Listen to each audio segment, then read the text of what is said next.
Okay, good morning. Let's have a look at creating the caster assembly.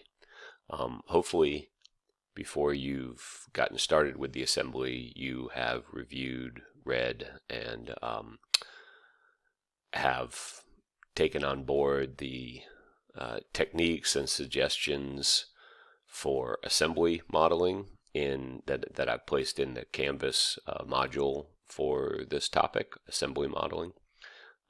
There's two kind of workflows that we can follow with assembly modeling.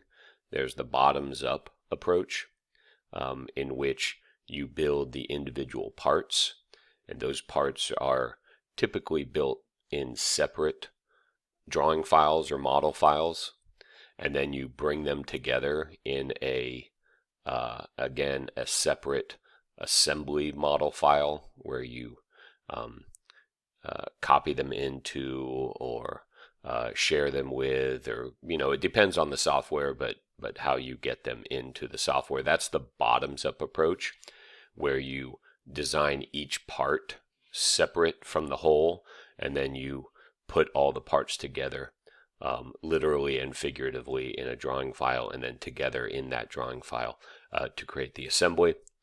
That that may be more of a traditional CAD approach. The other method, the top-down method for building assembly models, is is a workflow that has developed as a result of the more advanced CAD modeling software that's out there now, such as Fusion 360, Inventor, SolidWorks, PTC, Creo, Parametric. The main parametric modeling CAD software. And in that workflow, what you're doing is you're starting with the assembly, and you're building each part from the assembly.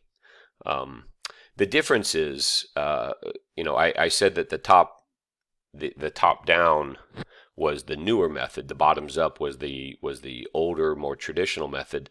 But really, the bottoms up method was the traditional method, really, because that was a result of the lack of power, lack of computational ability, lack of features that the older CAD systems have. Now that we have the more powerful computers and software, we can do a top-down approach, which actually is more in line with how you would design something if you were designing it by hand.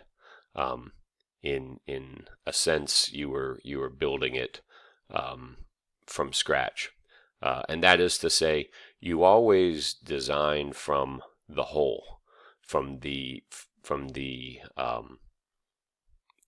what you want the assembly to look like, and each part is going to evolve from its requirements and functionality in the assembly. And so oftentimes it makes more sense when you're designing something from scratch to use the top-down approach. So that's what I'm going to use here in my tutorial for designing the caster, which is also your assignment for assembly modeling. Now, in the actual assignment, I said that you could design it either way. So if you want to do bottoms up, top down, whichever way you want to follow it, I think you'll find that the top down approach is a much more straightforward, easier way to design. But I'll leave it up to you. If you want to, use the bottoms up approach and work it like that, then that's fine. All right, so let's get started with the caster. So the first thing that I want to do, I have Fusion up here, up and running, and the first thing I want to do is I want to save it, right? By saving it, then we institute the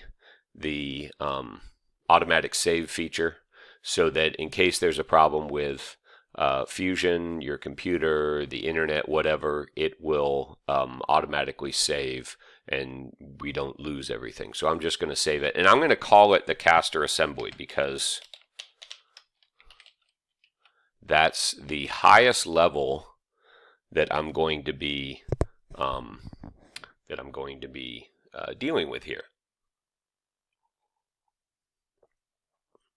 So we go caster assembly. There we go. Notice that on the browser, it puts that up here, and I want to draw your attention to the symbol here. This is for a component, right? Because we don't have an assembly yet. We don't have multiple components in there, therefore constituting an assembly. It's going to show us just as an assembly. So from this, we need to start the modeling procedure, and here's the caster, right? I'm going to start with the what you want to start with is kind of the, I don't know what you want to say, the ground zero or the cornerstone part, and I think it's the top plate in this case, because everything is connected to the top plate, right? The axle supports are connected to the top plate, and everything is connected inside the axle support. So really the top plate acts as the cornerstone or the foundational piece for this. So I'm going to start with that. And this is, the good news is this is a relatively simple part to start with. So let's get started. So I'm going to now a couple ways we can go here. We can just start designing it and then make it a component. We can also create a new component right here. Let's do this method to start. I'll do a couple of different methods just to show you. And I'll call it a top plate. It's going to be active, and it's going to be an empty component. So we go like this. Now notice when I do that, hey, look at that. That switches now to an assembly, right? Or a group of components. So I've created my first component, and it's under here. Now, one of the things that's very important, very, very, very important when you're doing assembly modeling is to understand and utilize properly the hierarchy, okay? Because you can get into a mess, and later on we're going to be making an assembly drawing of this, and the automatic features for creating the bill of material is going to be kind of messed up if we don't follow the right procedure. So this is super critically important. It's also discussed in the additional material, reference material that I've put in Canvas in this module. So again, I strongly recommend that you review that material, the videos and the documents before you start the assembly model. Okay. This isn't about speed, because what happens if you try to do it fast and, well, I'm just going to skip reading all that stuff and I'll figure it out, you'll end up messing things up. And then what will happen is when you get to the drawing part, the drawing will be, you'll be unable to do the drawing properly because you don't have the correct assembly model created. And then, your ideas of going fast are going to go up in smoke. All right, so let's go on. So we got the top plate. Notice that it's the active component, right? Because that's what I'm going to be drawing right now or creating. So I'm going to go to Sketch, and I kind of want to draw this, in the similar arrangement that it's shown in the drawing. So we'll go like this, and now here's where planning ahead really, really helps. Make use of the origin here, okay? So for me, I'm going to make the origin the top middle, or I guess I could say the bottom middle of the top plate. So I'm going to make the origin right where my cursor is, right there, which is the middle of this edge on the bottom surface. If this is the top, on the bottom surface of the top plate. That's going to help me with aligning all the other features. So if you just plan a little bit ahead, things will work out. Okay, so I'm going to use a rectangle. I'm in the correct units, by the way. I'm in millimeters, and I'll just do a rectangle like this. And remember, we're sketching. Actually, you know what? I'm not going to do it this way. I'm going to just go ahead, because I want to reinforce the idea of sketching. We can draw loosey-goosey, so to speak, and then restrain it or correct it or refine it by our constraints, geometric constraints and dimensional constraints. So I'm going to follow that method right here. So I'm going to go to the line command and just kind of draw up here. This is what it's going to look like. Go over here. Now notice as I'm doing this, I'm not paying a whit of attention to the actual dimensions. Now I could, be a little bit more mindful of that, but I'll show you that it'll be fine. Okay, so that looks pretty good, right? As a sketch, that looks similar to the way the top plate actually looks. Dimensionally, it's all, I have no idea what the dimensions are, but this is where we start to refine it.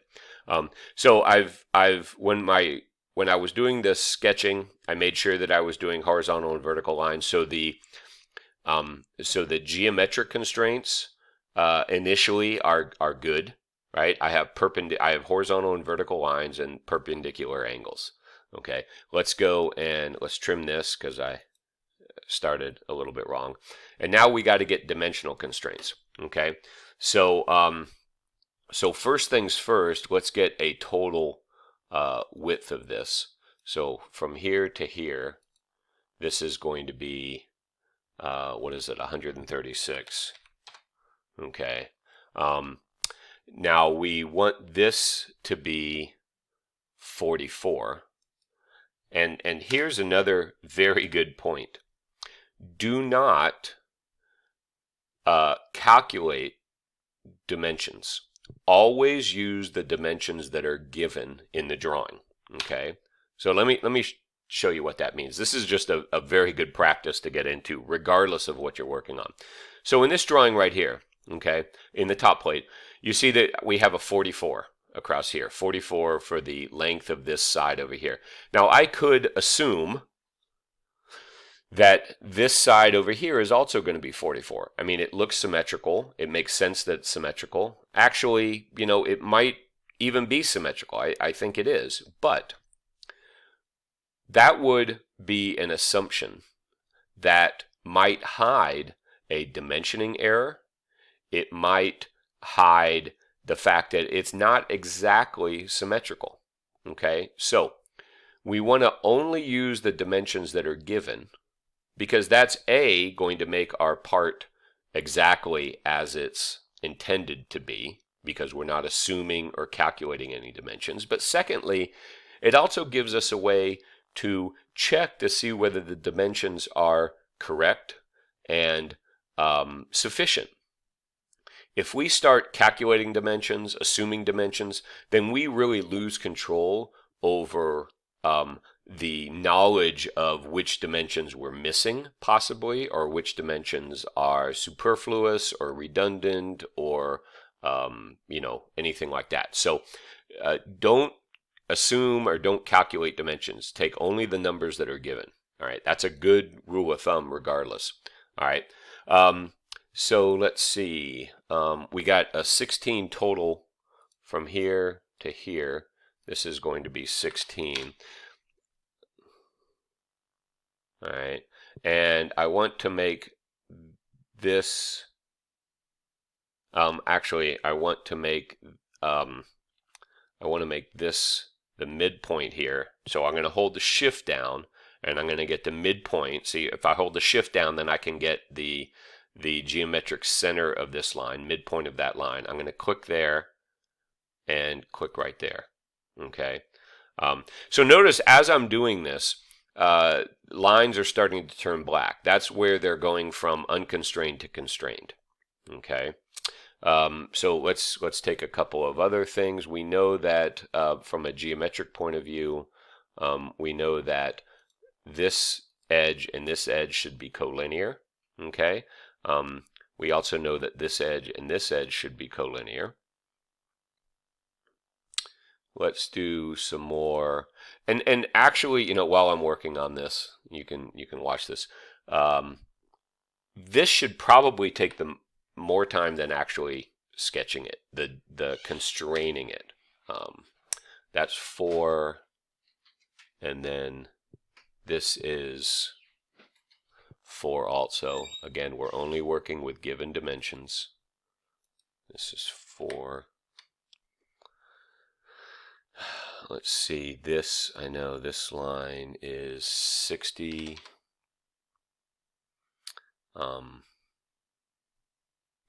Let's do a,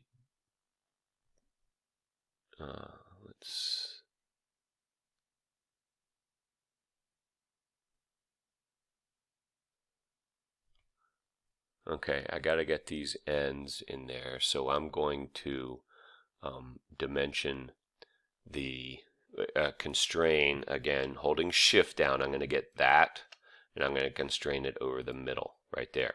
All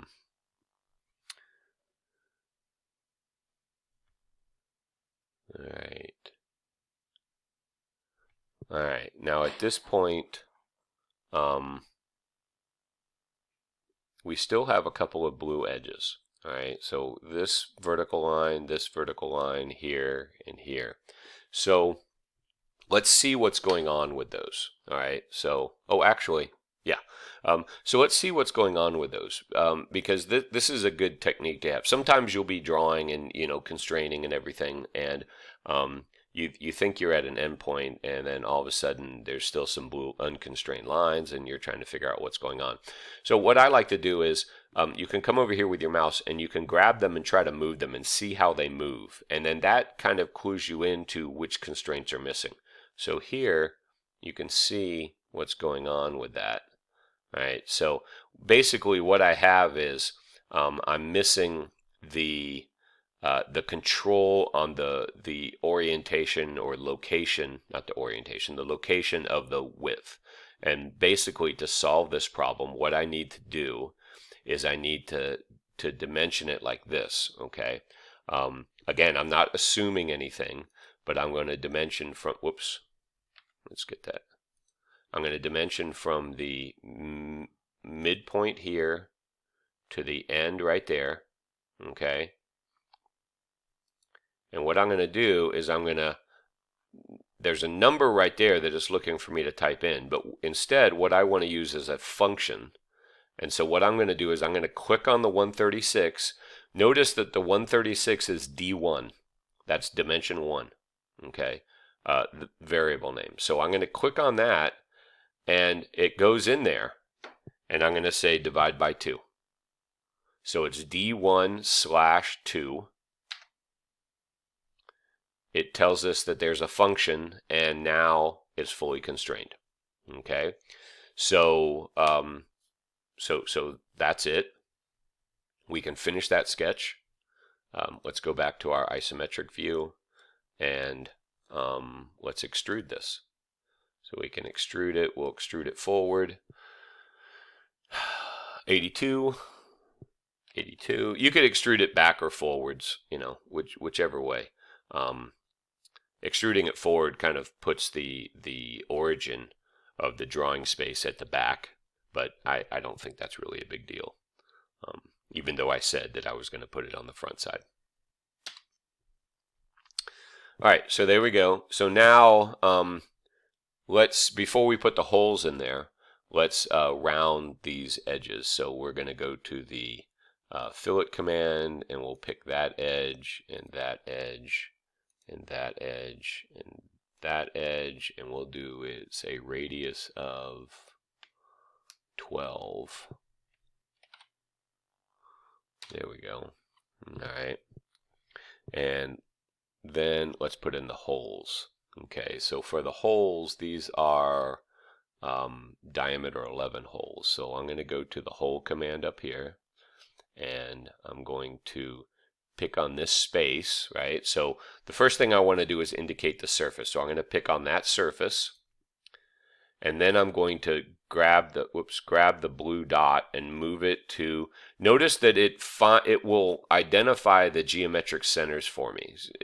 Kind of as a way to say, hey, do you want to use those? And you can snap it to those.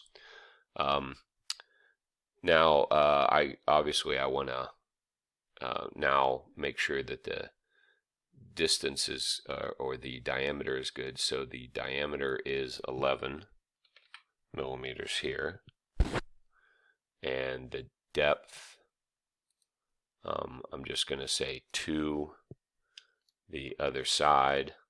Whoops, can I do that? No. No, I want to do it here.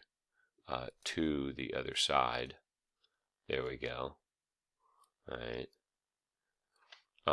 And I want to do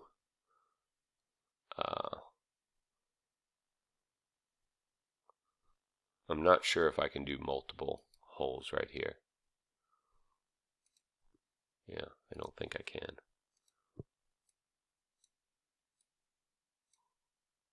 Yeah, so I'll have to, well, it'll give me a chance to show you the mirror command.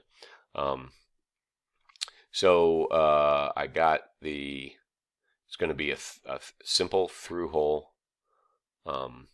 It's going to the other side, and there's no drill point, so it doesn't really matter, and we got 11. Okay.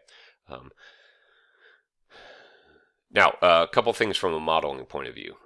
Why did I do the extents to the other side? Why didn't I just pull it all the way through and make it longer? Well, this way, if I come back in here and change the thickness of this, the model is automatically going to update to a through hole. So it's just good practice to use geometry like that. So we'll say okay, and we do that, and now we could do a pattern to create the other 3 holes. We could do a pattern, a rectangular pattern, or we could do a mirror, right? And what I could do is I can mirror it around 2 planes. I can mirror it around this plane and around the other plane. I don't know which way. I want to show you. Let's just do the mirror way. Actually, let's do the pattern, because mirror, I'll have to mirror it twice. So we'll do a pattern, rectangular pattern. So what I want to do now for the hole, what I want to select is I want to come down, and notice I'm coming into the timeline to pick the hole feature. So that's what I'm going to do my pattern with.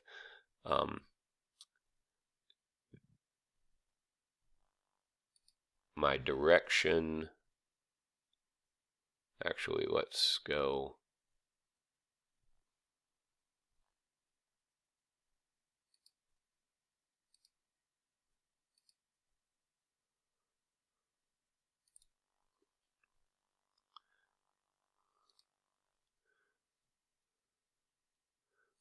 Let's go. I don't want 3.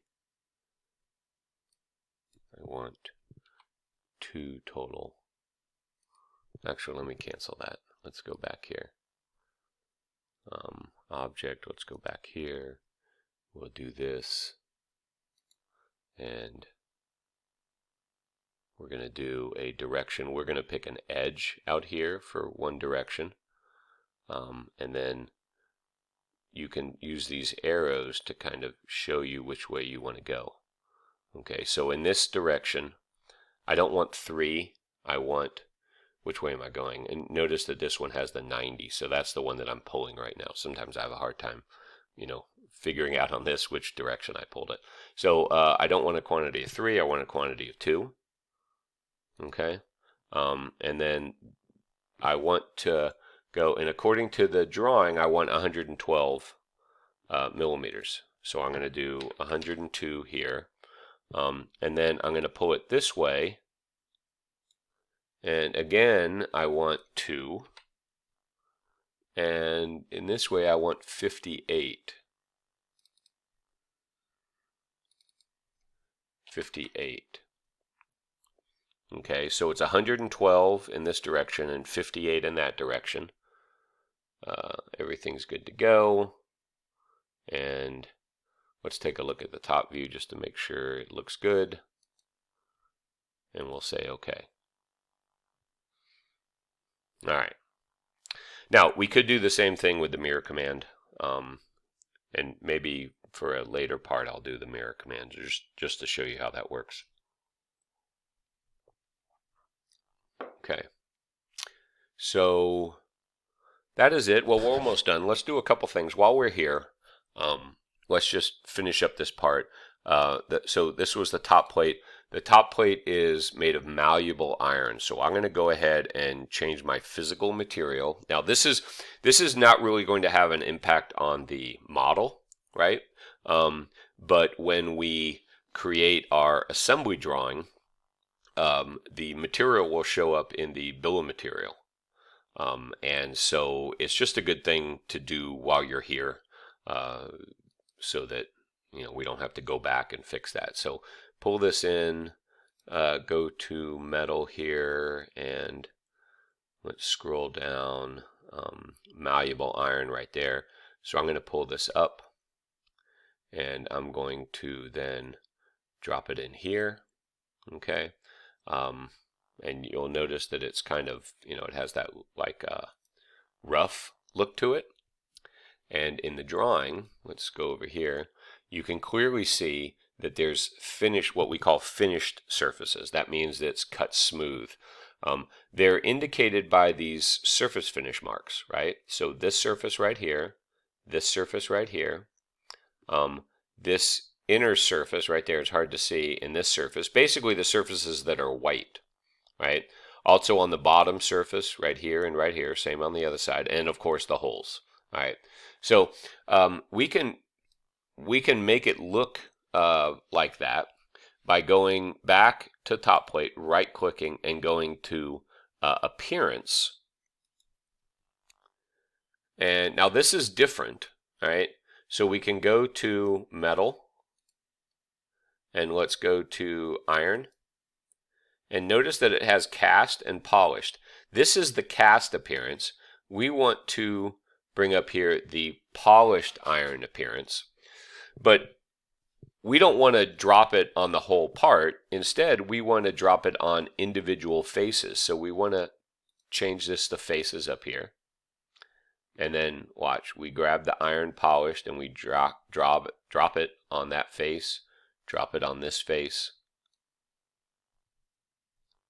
drop it here. This is on the whole surfaces. Drop it here, and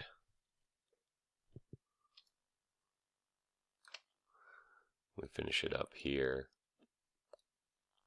here, and then this one is a little bit hard to get to right there, and right there. Okay, so now we have a part that is the correct material and looks correct. All right, so let's go ahead and save it, right? And let's start work on the next part. And I'll do that in the next video. All right.